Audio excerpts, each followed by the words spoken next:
आ लो, छुट्टी हो गई आप लोगों की? कितने बजे छुट्टी हो रही है? 11:30 बजे। 11:30 बजे। अब क्या हलीम लेने आए हो? मजा आया पूरा हलीम में? हाँ यहाँ बोलो तो बता। तो बोल यार, शर्मा रहा। हलीम में मजा आ रहा पूरा?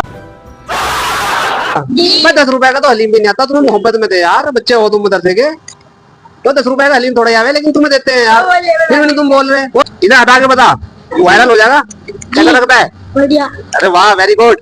चलिए, इनको जो है 10 रुपए का हलीम देते हैं। एक ही लेंगे या दोनों अलग अलग लोगे? आज हलीम भी नहीं है, लेकिन फिर भी तुम्हें दे रहा मैं। हलीम खत्म हो रहा। कितनों को देना? दो को, एक को? दो को। तुझे भी देना और तुझे देना। 20 दे दिया तुमने। 10 काट लो भाई।